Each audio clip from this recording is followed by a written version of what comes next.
उत्तर प्रदेश के एक छोटे से गांव भीखनपुर में। गांव के किनारे मिट्टी और खपरेल से बना एक छोटा सा घर था। उसी घर में एक बूढ़ी माँ जमुना अपने 2 बच्चों, बेटे गोपाल और बेटी फूलमती के साथ रहती थी। जमुना कई साल पहले विधवा हो चुकी थी। उसके पति हरिनाथ खेतों में मजदूरी करते करते एक दिन बीमारी से चल बसे थे।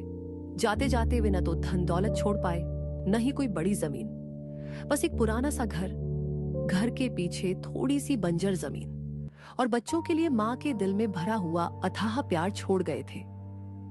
जमुना की उम्र ढल चुकी थी, आंखों की रोशनी कम हो गई थी, घुटनों में दर्द रहता था और कमर झुक गई थी। मगर फिर भी सुबह होते ही वह किसी तरह चूल्हा जलाती, घर बुहारती और बच्चों के लिए 2 वक्त की रोटी का जुगाड़ करने की सोचती। उसकी दुनिया अब बस यही 2 बच्चे थे। बेटी फूलमती अपने नाम की तरह ही कोमल, मगर भीतर से लोहे जैसी मजबूत थी। वह मां के चेहरे पर छिपे दुख को बिना बोले समझ जाती थी। सुबह सुबह उठकर घर का काम करती, फिर गांव के 4-5 घरों में बर्तन मांजने, झाड़ू पोंछा करने और कभी कभी रोटी बेलने चली जाती। जो थोड़ा बहुत पैसा मिलता उसी से घर चलता, दवा आती और कभी नमक तेल, कभी आटा चावल खरीद लिया जाता। पर जमुना का बेटा गोपाल, वह बिल्कुल उल्टा था। गोपाल जवान तो था, मगर आलस उसका सबसे बड़ा साथी था। उसे काम से चिढ़ती, खेत में हाथ लगाना तो दूर, किसी के कहने पर पानी तक भरकर न लाता। गांव के चौपाल पर बैठना, इधर उधर घूमना, दूसरों की जेब और किस्मत पर नजर रखना और दिन ढलते ही अपने हाल पर लंबी लंबी बातें करना, यही उसका काम था।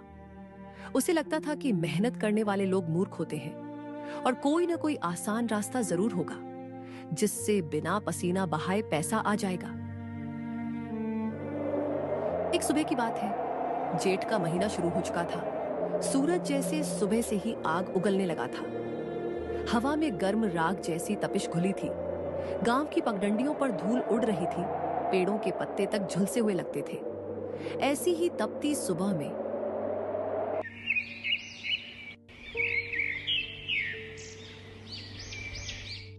फूलमती आंगन में बैठी सूखी लकड़ियां तोड़ रही थी कि अंदर से गोपाल की आवाज आई। अरे ओ फूलमती, चूल्हे पर कुछ रखा है या नहीं? मुझे भूख लगी है। फूलमती ने पसीना पोंछते हुए कहा, भैया, अभी माँ की तबीयत ठीक नहीं है। मैंने दाल चढ़ा दी है, थोड़ी देर में बन जाएगी। गोपाल खींचते हुए बाहर आया। हर रोज यही सुनने को मिलता है, अभी बनेगा, अभी बनेगा। इस घर में कभी कुछ समय पर नहीं होता। इतने में जमुना खांसते हुए भीतर से निकली। बेटा, गुस्सा मत कर। फूलमती सुबह से काम में लगी है। तू चाहो तो चूल्हे में जरा लकड़ी डाल दे, दाल जल्दी पक जाएगी। गोपाल ने मुंह बनाया। मैं चूल्हे में लकड़ी डालूं? अब यही काम रह गया है मुझसे। जमुना ने हल्के दुख से कहा, काम छोटा बड़ा नहीं होता बेटा, घर सब मिलकर चलाते हैं।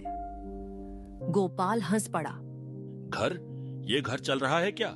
बस किसी तरह घिसट रहा है। और ये सब गरीबी तुम्हें अच्छी लगती है तो मुझे मत घसीटो इसमें। यह कहकर वह बाहर चला गया। जमुना कुछ पल तक दरवाजे की ओर देखती रही। उसकी आंखों में आंसू तो थे, पर वह रोई नहीं। शायद वह इस दर्द की आदी हो चुकी थी।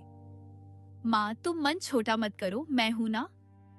जमुना ने बेटी का चेहरा देखा, मन भर आया। बेटी, तू तो इस घर की असली दीवार है। अगर तू न होती तो न जाने यह घर कब का उजड़ गया होता। फूलमती मुस्कुराती, पर उसकी मुस्कान के पीछे कितनी थकान थी यह कोई नहीं जानता था। दिन बीतते गए, गर्मी और तेज होती गई। गांव के कुएं का पानी नीचे उतरने लगा। कई घरों में लोग घड़े लेकर सुबह सुबह लाइन लगाने लगे। दोपहर की लू ऐसी चलती कि खिड़की की झिड़ी से भी अंगारे भीतर आते महसूस होते। मिट्टी का घर दोपहर तक तंदूर जैसा गर्म हो जाता था।